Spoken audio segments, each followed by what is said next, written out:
Welcome, everyone. I'm Laura DeFranco, the CEO of Brave Healer Productions, where we have a mission to wake the world up to what's possible, one brave word at a time. And here today to help me with that mission are some of the amazing authors of a new book we have coming out called Inspired Living: Superpowers for Health, Love, and Business. And before I introduce these amazing people to you, let me say a huge thank you to Carolyn McGee, our lead author of this project. Carolyn, I loved your mission with this book. This is full of juicy goodness, from the stories to the master tools. And Carolyn wanted to talk about creating an inspired life and a sacred haven, in your life. And I just loved everything about it. So Carolyn, thank you. We wouldn't be here without you. You are amazing. And now let me introduce you to who I have in the Zoom room today, you guys. Sharon Josef PhD is a channel healer, animal communicator, and global retreat producer. I have Jeanette Stewart, an angelic practitioner who guides others to celebrate their divinity and unique inner light to live their life in joy using her books, cards, classes, and one-on-one sessions. Chris Stoner is a coach and mentor who assists individuals in reconnecting to their innate health and well-being, improving performance, and bringing pure possibilities in them to life. And I have Jim Phillips with me. He's a life strategist and America's authority on living in full expression. In fact, he wrote the book on it, which I have read, and it's awesome, you guys. So welcome, everybody. Okay, Sharon, you're going to start this party off today. Tell me about your amazing chapter that you wrote for this book. Thank you. So I wrote chapter 4, and it's titled My Journey into Medical Intuition: Closing the Gap Between Who You Are and Who You Desire to Become. And I wrote this chapter because I find that a lot of people have dreams, but they don't really, take themselves to that. They don't, I can't think of the word that I'm looking for, but this chapter is designed to just say my story and how I got to become a medical intuitive. And even though I was born with some of these gifts, I was fighting them all along.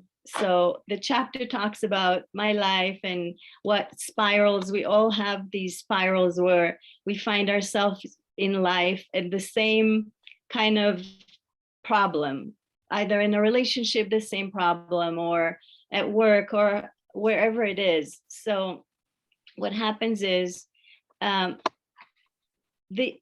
give a tool to get out of these spirals and to start thinking of where one wants to get to and how to do it.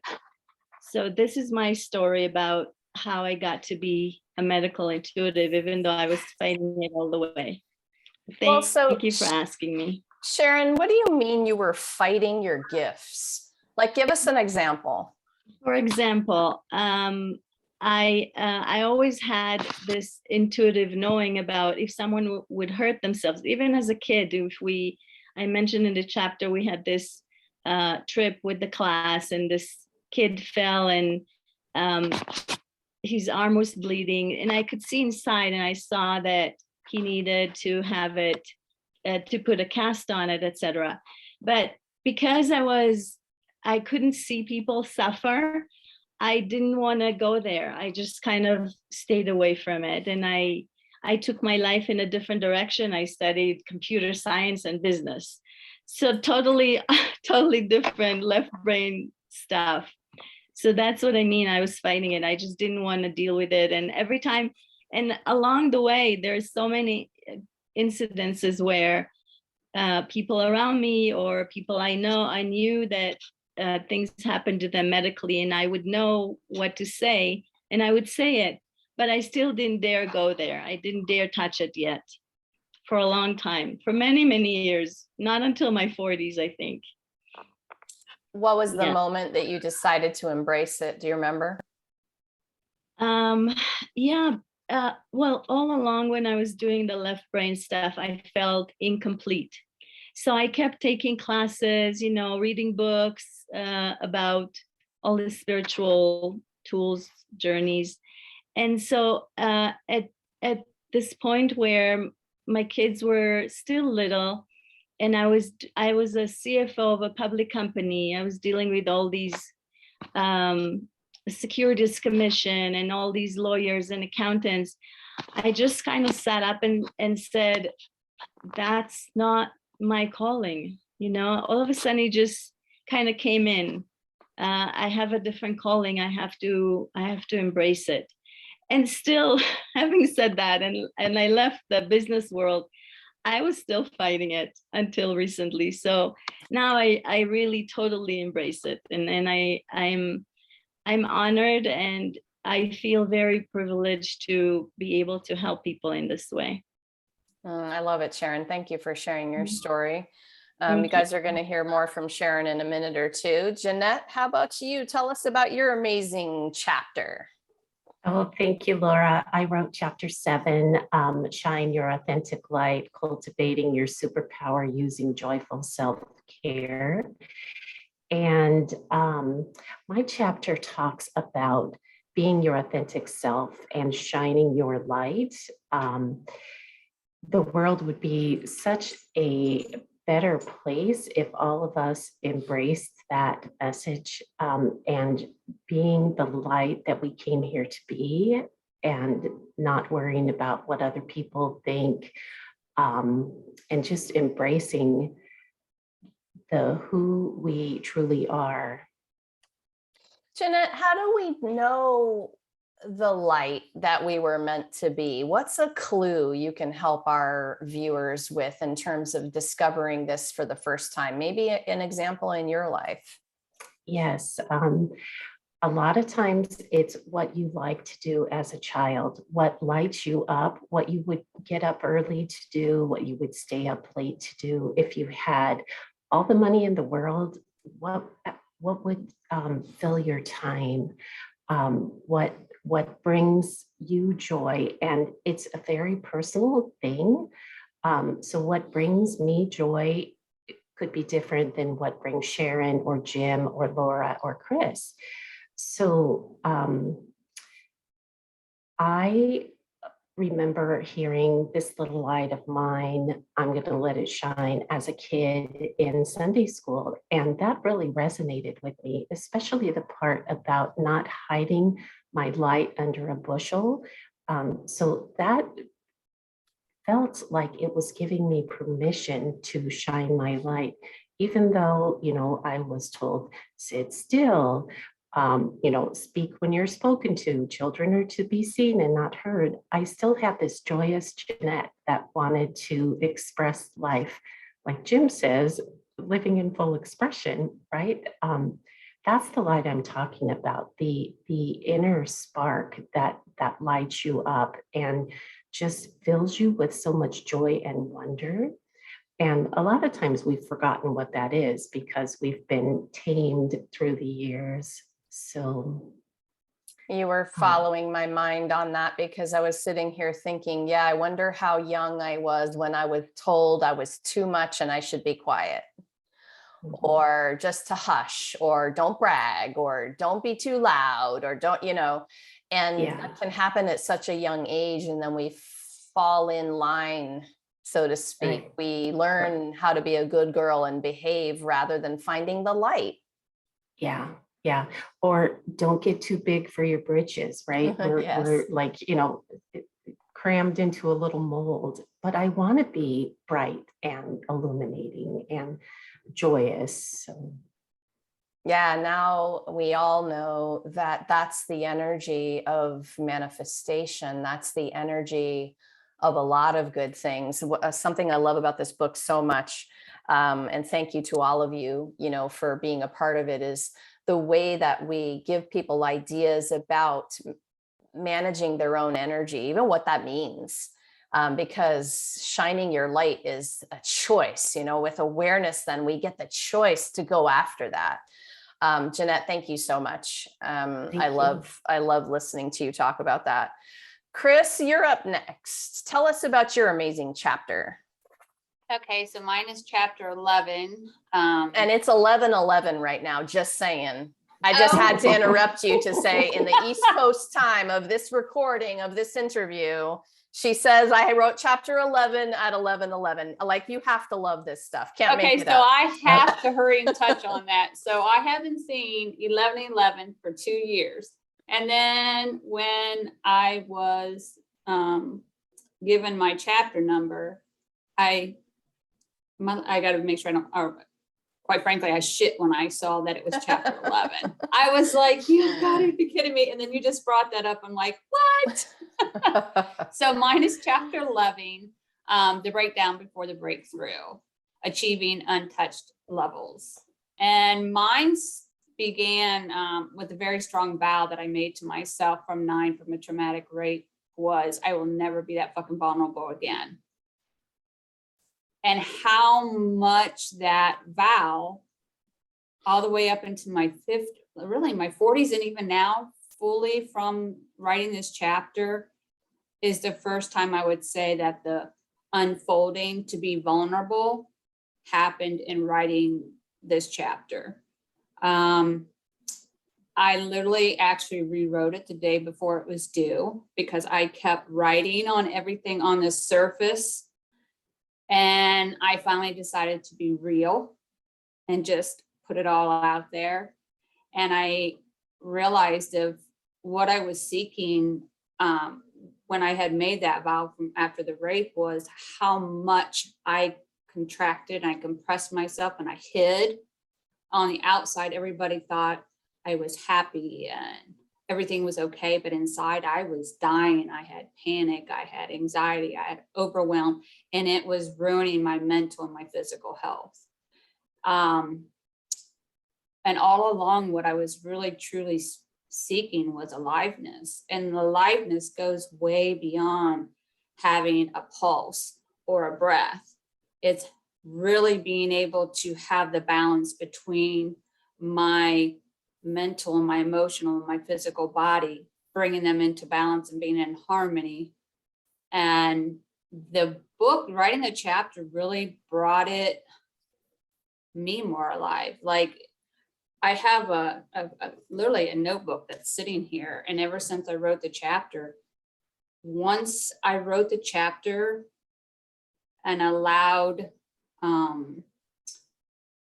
my truth fully be open, like once that crack is made, as you guys were just talking about the light, it just sped it up. And I feel the aliveness that I haven't felt in a very long time. Well, thanks for having the courage to write the story, first of all. Yeah, I wrote your words down just now. Aliveness goes beyond having a pulse and a breath. And I think that's the perspective. I always ask one of my favorite questions, what else is possible here, right? And we get used to a certain level of living. And it's good for our viewers to understand what's possible in that feeling of aliveness. There's so much more to be had there, right? Well, and that's where when you tap into, when you're being, because to touch on what Jeanette was saying on the lightness, and when you guys were talking about vulnerability has two sides of the coin. So like I got to the point after I went to counseling and then I became a coach and everything, I could talk about the messiness of myself. But what I wasn't doing on this opposite side of it was I was not being open and raw with my powers and my gifts. So I was at the same time okay to shine the light on my messiness. I was afraid to shine the light on my gifts and my powers and own both sides to the coin. So it wasn't until I wrote the chapter that all of a sudden, like, I'm like, okay, well, I always said, I'm not a writer. I can't write. I suck at writing. And once I just let go of the wheel and gave the space, the story itself started to unfold, and it's still unfolding. And it will continue to. Thank you for talking about the writing process. And again, for being one of those people who embraced that. And some of you have written before, some of you haven't. And it's different for everybody on those different pieces of the journey. Oh my goodness, that's one topic I could sit and talk about all day long, you guys know, right? So thank you, Chris. Jim, tell us about your amazing chapter. Thank you for having me here today. It's a pleasure. It's a pleasure to see all of you ladies. It's an honor to be the only male on the panel today too, so I appreciate that. My chapter is chapter number 4. No, excuse me, it's chapter number 6. And it is At First Aware, Then Fully Alive. And I'm listening to what you all are saying, and it speaks to what I wrote in my chapter. And that is that we cannot do anything about anything until we become aware of it. Once we are aware of it, we see that there are choices. And I'm going to read a quote real quick that's in my chapter. It is from awareness that choice emerges. It is from choice that life unfolds. And what that means is that until we become aware of the fact that there are other things that are happening around us and within us, until we acknowledge it, until we accept our gifts, to get to what several of you have been talking about, that you didn't fully embrace, fully realize, fully accept the gifts that you have. Well, you got to become aware of it first. And once you're aware of that, you kind of figure, okay, so what's going on? What can I do with this? What's this all about? Why me? Which is always a big question that I think most of us have. And then you realize that it's not about you being different, special, better than anybody else. It's just that for whatever reason, this is what you've been given to work with during this lifetime. Once we become aware of that, we can do stuff with it. We can make a difference in the world. However, the difference that we make in the world isn't intended to be a difference we make in the world. It's the difference we make in ourselves, which then impacts the world. And I think that's the starting point, and I think it's the end point. And I think we lose sight of that sometimes. We get outside of ourselves and say, I have to go change other people, or I have to change this situation. It's always about changing ourselves, which in fact then changes our perspective of what's going on, which then in fact changes the world in a very positive way. I bring up a superpower in my article that, let me back up a second. I have a tendency to write a little bit differently than a lot of people. I think I have a perspective that might be a little bit outside what some people might think of as the norm.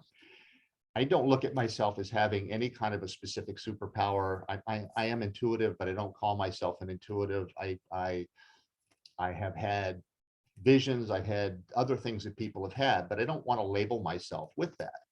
My superpower, which I've written about, which is the same one all of us have, which is that we're all human. That is the superpower, that we're human. And within our humanness, we have all of these tremendous abilities, primary of which is awareness. So I start my chapter with that whole idea of our superpower being human. I talk about an event that I was a part of. I had the good fortune of being in a movie, and I was on site on the set with the movie, went through a whole bunch of different things. And I'm listening to all these people talk about these horrific events they've been through. One person, it was a woman, one person had been hang gliding when she was 17 years old. The wings on her hang glider folded up at 150 feet and she splatted on the asphalt. She literally broke every bone in her body, but then she became a doctor. After that, she's fully healed, became a doctor to treat other people. Had another guy who was a professional hockey player, was the youngest player to ever be drafted into the NHL. He evidently had an attitude. This is him talking. He had an attitude. He talked about how at 100 miles an hour, he was going down the ice, got tripped. When he got tripped, it propelled him forward. He hit the end boards at 100 miles an hour and became a quadriplegic. Well, he overcame that. If you saw him, you wouldn't see that he was a quadriplegic or anything had happened. So I'm standing around these people listening to these stories thinking, okay, so why am I here? Because I don't have a story like that, and I'm not looking for one. I don't need that. But I'm thinking about, so, why me and what do I have to share? So mine actually comes through in words. It comes through in my ability to observe. That's where awareness comes in. It is all about the humanness that we have, recognizing that in one another. And it is out of that humanness that I think we support one another. We see the commonalities that we all have, and we see that we're all, I don't like to use the word suffering because I don't believe we suffer. We go through experiences, and however we go through that experience is our personal experience of it. Some people are going to say I suffered. Well, I prefer to say that I gained the experience of it. I had whatever happened that was there to benefit me. I move through it and move on. I don't get hung up in it. I think the more we get hung up in it, the longer we're hung up in it. So it's a matter of, again, being aware of the fact that we can move through these things. So I'm getting a little bit long-winded with this because I feel like a seminar is coming through my head, but in any event, the chapter is about awareness, just recognizing who you are, what you're all about, what you believe you're here to do. It's about accepting the inspirations that we get, because I firmly believe that we wouldn't be inspired to do something if it wasn't intended. Pay attention. As you all have indicated too, you didn't accept your gifts initially, but it kept hitting you upside the head, and finally you had to say yes.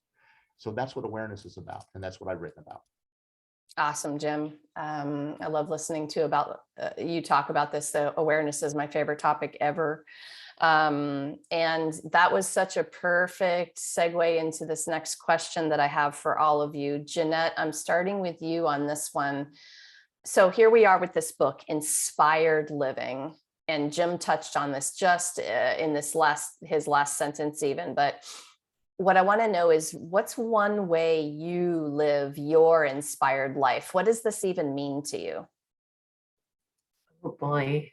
I'll try to answer that really quickly. So it means to appreciate the gift of my life. I am a pancreatic cancer survivor, and so every day is precious to me, and that I can do the work of my soul and live my life the way I choose is just such freedom and exhilaration and goodness.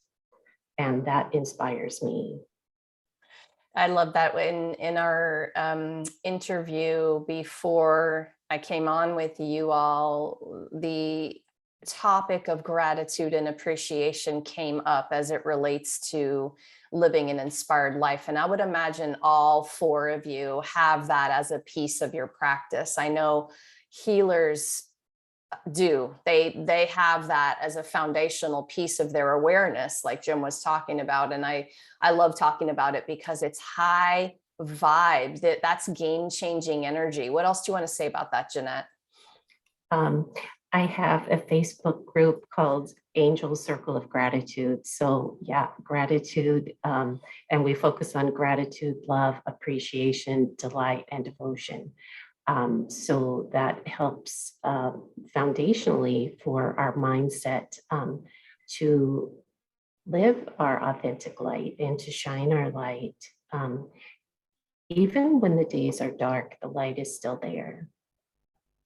And I love Chris's chapter 11, 11, 11. I am crazy about angel numbers, and my son is born on 11, 11. So every time I see it, I always think 11, 11 and all is well.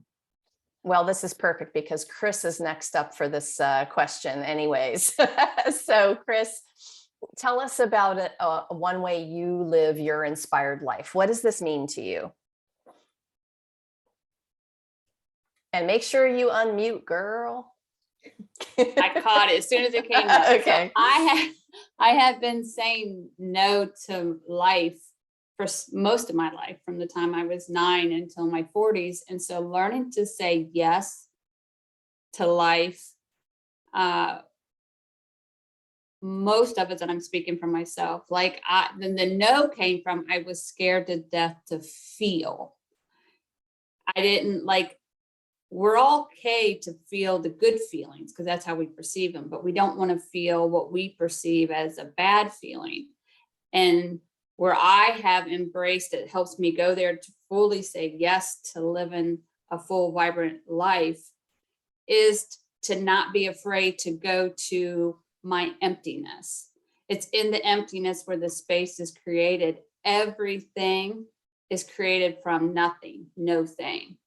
So when I realize that there's nothing scary in going to my emptiness, that's where the pure richness of aliveness comes from, nothing. I mean, in each space between the words in our writings, as you speak of being an author, it's the space between the words is where the magic happens. And so where I used to fill myself with thoughts to avoid things because I didn't want to be vulnerable, now I've realized it's in the space of the unknown, of the nothing, is where the pure richness to life truly is. And so I've said yes to that. I'm afraid of, I love the unknown. Oh, these are big topics, you guys. Big topics. Yeah, saying yes to life. Saying yes to life. I'll sum that up with that one. That's a good thing. To the goods, to the bads. It's that's what we're making those experiences mean. Like what Jim was saying about suffering, it's a similar thing. We're using that word. Yes. We're labeling Yes. the experience. So it's Yeah, there's important. a full spectrum where there's a full spectrum. And I lived in a small spectrum before, and now I want to experience the full range of it. I love that. Thank you, Chris. Okay, Jim, you happen to be next on this one. What's one way you live your inspired life? What does this mean to you? Well, listening to everything that's been said, I really do agree with it. It's about opening oneself to whatever life presents, knowing that whatever life presents is intended for me and for whatever it is that I'm supposed to experience during this sojourn. Sojourn is SOULJOURN. So it's a short time on earth in this physical body as the soul that I am. I just did a seminar. I gave 3 presentations of it this past week. And what I brought into it, it was on real estate. Now, people would not think that I would bring what I'm about to say into real estate, but the whole idea was, if you cannot bring joy into what you do every day, you're not living in full expression of who you are. To me, joy underlies everything. People will talk about it being love and love being the connecting energy and all of that. But joy, if you look at somebody who's joyful, if you look at a picture of somebody that you would identify as being joyful, they're absolutely lit up. And I mean that bright lit, just lit up. So we're talking about allowing the light to shine on things, on people, on ourselves, on our dark sides, whatever that is. And if we can experience Joyce and the joy and I used to date somebody named Joyce long time ago. If you can experience joy in the face of adversity, that's when you truly know that you're living your life in full expression. Because knowing that you have the opportunity to live, number one, should bring you joy. Knowing that you have the absolute choice of how you want to live life doesn't mean things aren't going to happen. They're going to challenge you, but the fact that you have that ability should bring you joy. Knowing that you've got your family, your friends, knowing that you've got whatever it is you've got, we can get to gratitude. All of that to me is about bringing joy. So to me, it's really about being joyful, regardless of what I'm experiencing, knowing that I'm here and I have the opportunity to experience it and to make whatever choices within that experience that I'm having, ideally towards the greater experience that I want to have, although I make bad choices sometimes, and then I have to deal with that. But then there's joy in knowing that the experience I'm having is because of my own choice, and because I chose to have that experience, I can choose to have a different one. I love it, Jim. I wrote this down. When you can experience joy in the face of adversity, that's it right there. That's living in full expression. That's inspired living. I love it. I love it. I love it. Okay, Sharon, I know it's hard to go last on this particular question because it's kind of like, yeah, you'll just say yes, yes, yes, yes. And what else would you add? But there's so much to say about this, right? Right. So I kept changing what I was going to say. But what I want to say is this. The first thing about joy is that I always say to myself, okay, put on the joy glasses and look through everything that's going on through joy. What makes it fun for you?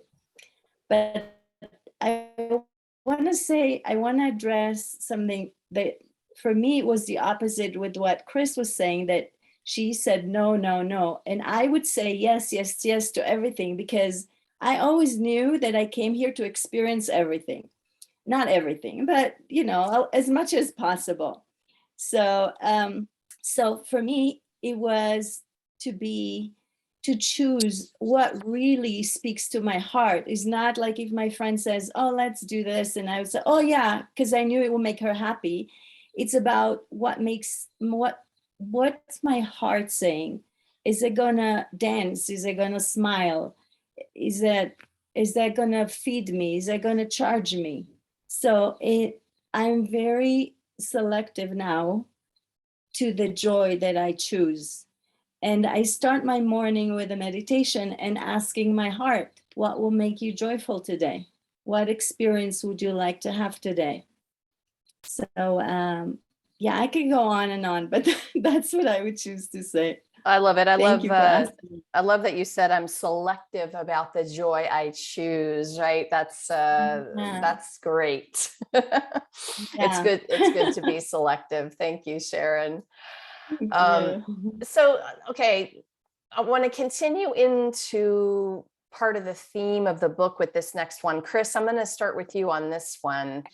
And we are talking about some superpowers here. Jim talked a little bit about being human, right? As the superpower, the awareness. Sometimes I think what we least expect or what we don't see in ourselves at first becomes the superpower.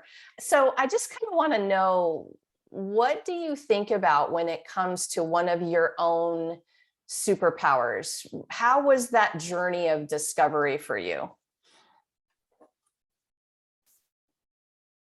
I would honestly say that I feel that my superpower is embracing and embodying that full range of emotions and being able to go into the nothing, because that's where our true soul lies and that's where the aliveness is. That is a superpower for every single one of us. And also knowing that so here's was something I was doing. Like I caught that we all, when we're going on the journey of enlightenment or just soul searching, will feel this like, the Zen thing. And then the next day you wake up and you're like, wait, where did it go? But it's that humanness that we're not meant to always be in that. And if that comes back to, like Jim said, on the awareness. If I go in down that road, I know 100% that nothing outside of me is causing that, and 100% of it's coming from within me.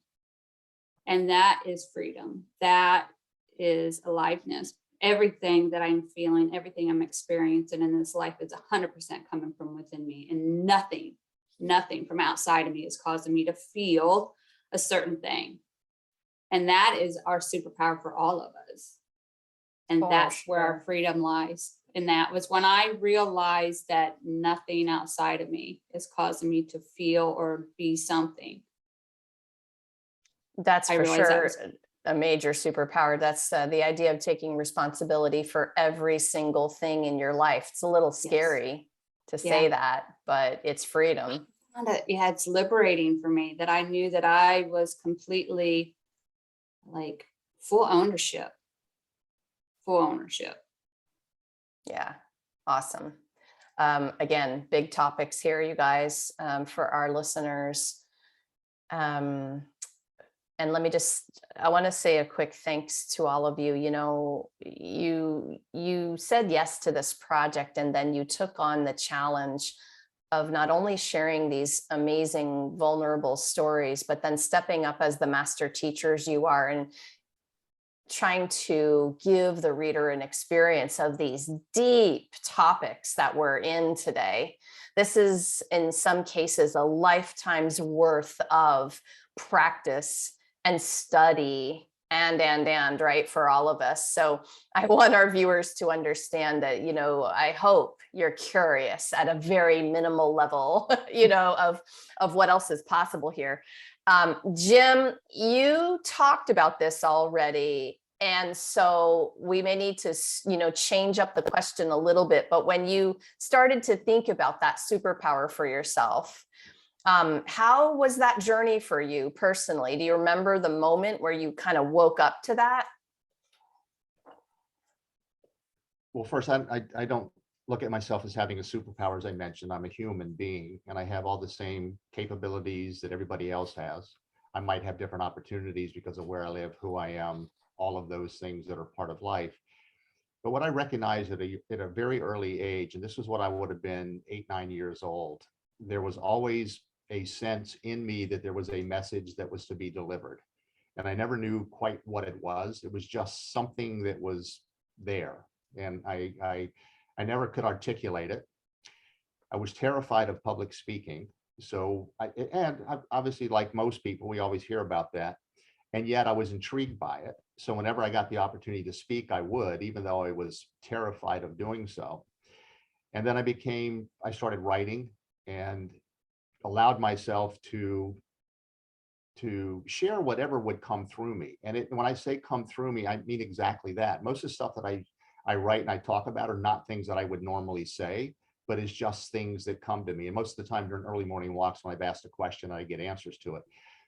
But I had an experience, and this was probably 15 or 20 years ago, which solidified this whole idea that my superpower is my ability to communicate and impact people with words, much like what you do, Laura, with the writing and the Brave Healer. I forget what your slogan is, but it has to do with healing the world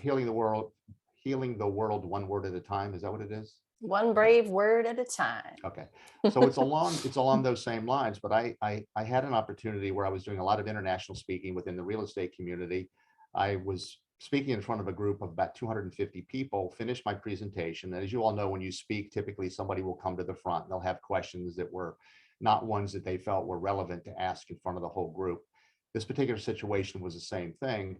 I was talking to a gentleman who was standing more or less to my left. There were some other people in front of me. While I was answering his question, I noticed a woman walking up to my right. And I just happened to see her out of the corner of my eye, but I didn't engage with her yet because I was still talking to this gentleman. As soon as I finished talking to him, I turned my head to the right, my eyes engaged with this woman's.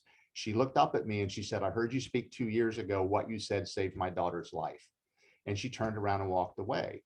And I have no idea who she was. I have no idea what I said. But that struck me right then and there, that number one, you never know who's in the audience, which is something I use generically now. It's not just about speaking in front of a group. It's about life. You never know who's in the audience. You never know who's around you. You never know who is looking at you and seeing you as an example of what to do or what not to do. I'm very careful with the words that I use. I now know the impact of my ability to speak, and I use that to my advantage. I don't take advantage of people, but I use it to my advantage to communicate whatever thoughts and ideas and wisdom, if it is wisdom, that I'm given to share with people. So that is an ongoing process, though. It's not that I feel like I've arrived somewhere and I'm this great communicator. I'm a good communicator. I communicate effectively. I do know I impact people's lives, but I'm also aware of the fact that I have to be careful with what I say. And if that's a superpower, that's the kryptonite, is being very aware of the fact that you've got to be careful with what you say. God knows we see it playing out in the world right now. Yeah, for sure. Yeah, that's funny. That's the same idea came up in our last interview in terms of it being the kryptonite also. You guys are on the same wavelength with that. Thanks, Jim. Sharon, how about you? So what do you think about when it comes to one of your own superpowers, how that journey has played out for you? So I would choose my superpower as listening to my intuition. And of course, as everyone else here on the panel said, we all have intuition, but I feel like we all ignore it. And I know that each of us on the panel and the ones that are listening know that whenever they ignored that little voice that told them to go a different way, they ended up not doing as well as they would have if they listened to it. So I would say that my journey, I want to address what you asked me. My journey has been to really appreciate and listen to it. And it's still work in progress, believe it or not, at this late stage of practicing it my whole life. I still have times where I ignore it. And then I say, oh, I should know better by now.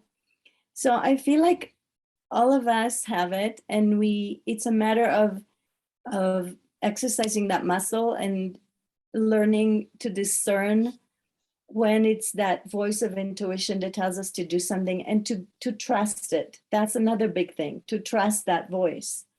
So yeah, it's work in progress. Always, it's Yeah. something you are all representing. To me, a mark of a master teacher is a beginner's or learner's mindset. And each one of you, as you talk about this, it's a journey. I'm still practicing. We master it along the way. We never master it. It's never this end thing that we say we're done. We figured it out, you know, and when I hear you all talk like that, I'm like, yes, there's a mark of a master teacher. That for me, that comes from a background in martial arts. It's like, you know, when you earn the black belt, you figure out what you don't know, not what you know. And then you move forward with that kind of beginner's mind. It's an amazing practice. Jeanette, how about you with this one? What do you think about when it comes to one of your own superpowers? Well, I used to think that my superpower was a weakness. So that was the feeling piece, the being gentle and sweet and tender heart. And now I know that that is a superpower. My ability to feel lets me to connect with others, lets me tune into the angelic energy and to really be present with what's going on with those around me. Yes. And yeah, so I used to think that it was a weakness. Oh, I'm so soft or not strong. But now I know that the gentleness and the softness is a strength, is a superpower. Yes, no doubt. And that's a little bit about what I was saying earlier. In these are things we don't really see in ourselves at first as a superpower. It could be even completely the opposite. We've been told it was the opposite or whatever that is. I love listening to you on this particular thing. And I love watching the journey with people who do the complete 180. You know, I used to think that was like the worst thing ever, but now I actually know it's the thing that makes me a unique, amazing human being who is walking my walk in the world. I love that, Jeanette. Thank you. Okay, everyone, I have one last question for all of you. We're going to need to do the speedy version of the answer today as we sort of wrap the show up. But Jim, you're first up on this last one, and it's really simple.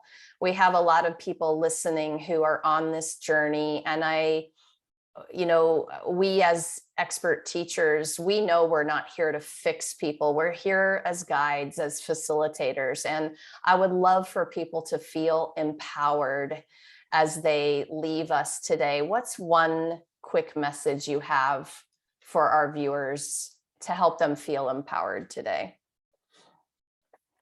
That they are much more powerful than they believe themselves to be, and they're much more powerful than they give themselves permission to be. Nice, simple, and very powerful statement. Thank you, Jim. Sharon, what's yours? I would say that I'm going to give a little tip is to take away the distractions, and then you could start really owning who you are. I like that one as well. Clear out the distractions, y'all. You know what they are. Yeah. I love it. Jeanette, how about yours? And that you are worthy and deserving to live your life in joy in expressing who you authentically are. Nice, Jeanette. Thank you. Okay, Chris, you're going to close out the party today. What's your version of this? Help us feel empowered. That pure possibility lies within the space of all of us. You know, like as I look at any of your rooms or my rooms, you know, without the rooms, the space, this would not be a kitchen. That would not be a living room. It's in the space within each of us that brings that full possibility and pure aliveness to life. Don't be afraid to feel the full spectrum of aliveness that resides within each one of you, because that's where your pure magic happens. That's where your pure possibilities lie. It's in that space. Beautiful, Chris. Thank you so much. Authors, thank you all so much for what you do in the world and for being here today to share it with everyone. Thank you. Thanks, you guys. Thank you. Thank you, Laura, for Thank what you, you Laura. do, Thank for you. allowing us to be here. Thank you. All right, everyone, remember that I've got all of these amazing people hooked up with their websites down below in the show notes. So just scroll down a little bit because I know they have you curious. Maybe something they said today gave you the goosebumps or resonated in some way. And all of our authors in this book are very generously there for you. They've written whole books. They have done amazing things and are doing amazing things and offering amazing things. So take a little exploration and click on their websites and learn more about them. And if you're around on July 15th, we've got an invitation to our live stream book launch party for you. July 15, 10 a.m. Eastern, we're going to get together with all of the inspired living authors on the Brave Healer Productions Facebook page. I've got that link down below for you as well. If you happen to be listening to this after that date, well, that means you can go on over to Amazon and pick your copy up of this beautiful book. Start the journey today. And lastly, everybody, remember, your words change the world when you're brave enough to share them. So it's time to be brave. See you next time, everyone. Bye, authors. Okay.